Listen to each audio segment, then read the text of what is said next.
kutilo mukwa Bebe kola se wotoli mwecho ngayala Naleko ngayala Waka Mani manonde koku pawa wetu Naleka wachaye tantandize Nawachi masiriso ya notupe Nawa kukwana kutnoma kukote nyache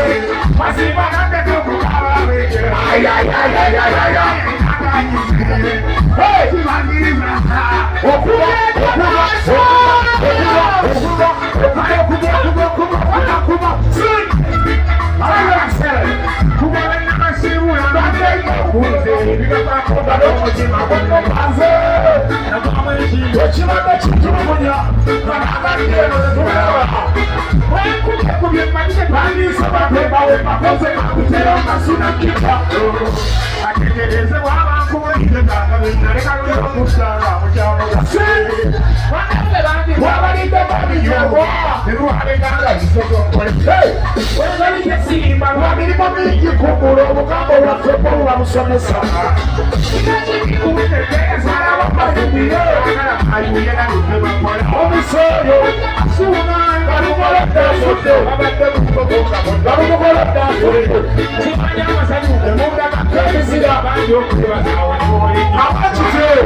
Mwana kuja chikuru byonna ulyaliwo nakubira mukama Katonda engalo ez'amaanyi kubanga ffe okubeera wano nammwe eno Katonda siwe waawo kale tulina bingi ebyobagamba naye mbadde nsaba ali ku bima ebiri ku mulyango abingiku ali ku sawundi eri ku mulyango gijjeeko siwe waawo bagitugireko tusigale nga tuwuliriza bino ebiri eno si kyekyo balete ebintu olwejja mulete ebintu etubiwala tetwagamba ku bintu mulyeko mweyagale bino byansi naki siwe waawo kakati twongere okwebaza abanywanyi baffe bonna abatuwadde ssente mu nteekateeka zino mikwano gyaffe abasabula soba ogire otaddeawo tulina amakampuni mangi nnyo agatuwagidde mu nteekateeka eno twebaza media houses zonna radio stations ne TV stations social media influencers n'abalala bonna banywanyi baffe bambi mwebale amakampuni ag'ebyokunywa ag'ebyokulya mwenna tweyanzizza tusooka okutandikira okwebaza mikono gyaffe badde abo Tap Uganda Limited bano batukolera sabula kw'okuca munanywa sabula naki gamba sabula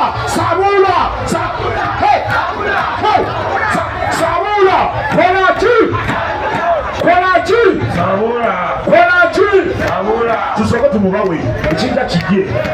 aloga akole ki kacamula twagala kucamuka kaleke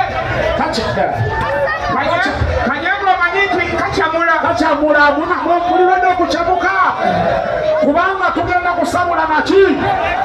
sabula kombucha naki kasabula mwenye bino byansi uyo n'okufakali nsodde ebiseere wamma mweyagale nga wetuli muli baana bewaffe olaba tubibawo eyo balala bedikamanyi njante mwe wetunula ne mufesi ngabo ono kaseekende ono ddamulira ono kasagga ono muwa aba okuwaga omanyi omwana gw'omuwala oyagaza kisabula awaye ayikoyagala genda kulunguca kweta sabula kolaki gamba sabula kolaki sabula alcoholic kombucha mweyagale bwetulimamu kiraki Olikombe njagala nyawula. Namwe mwabikoma nga tuvudde eno. kale kakati sabula kombucha tujeyanza nnyo mugikubire kalulu ak'amaanyi naki wogenda mu dduuka wonna supamaketi mu bbaala bagambe njagala sabula kati siwewaawo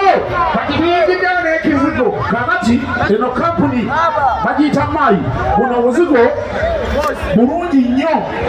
naddala mu abaana ab'obulenzi butaasa kuunya ebigere mubimanyi ezo ndwadde zaffe z'abalenzi mubitegeera kakati bakayita mayi skin ointment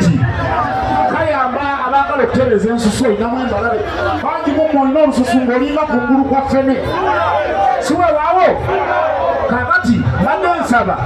bw'otwala kamu kakumala okitegedde mukitegedde kakati bw'okakozesa bakayita mayi skin ointment siwewaawo mugende mukanaabe mukeesiige kakolerawo ko tekali ku ebyo my skin ointment naki mugende mumukozese kati mumala okulaba mugaso gwamwe mugende mu maduuka mumukole ki mumugulenga bakayita my skin ointment bakolebwa bannayuganda bakolebwa mu uganda wano ewaffe ekampala ekyaddondo atafunye tonyiiga wate maama bonna betunabagabira banabugula munavaawa leeta oyuza kaziye ekintu otyo naye buli omu ajja kuvaano ng'afunye my skin ointment siwewaawo kale era nga bagamba nti endongo y'ebyenyanja weewaawo nga tomanyi kyakuddamu ngoddamu kubaganya ebirowoozo ng'omala okulowooza my skin ointment weewaawo muleete obulala tulwawe bino byasibya kukola ki ate mutugamukusala essaala netukwatagana n'abasajja bana bakoladde sente zaabwe nga balina ebintu nga bino saala zammwe simbi saala zammwe zibadde zibutambuza sibubi otyo essaala zammwe tezibadde mbi n'akatini mayi skin temulwanira mayi ekimukubira oluzi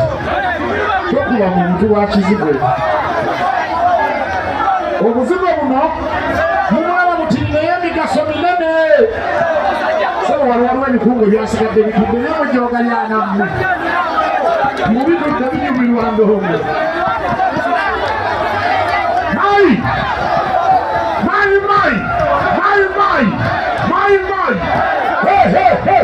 leete namba yute ekintu kaziyego Izaiza salongoiza my skin ointment naki mugende mwesiige temyerusa bwoba mudduka kosigala mudduka mutebitwala nga mugenze kweruka naye mwagala nnyo okufaanana abazungu oyagala kweruka sigenda kuwa kazigo kairusa tekeerusa kataasa bikuyira mu feesi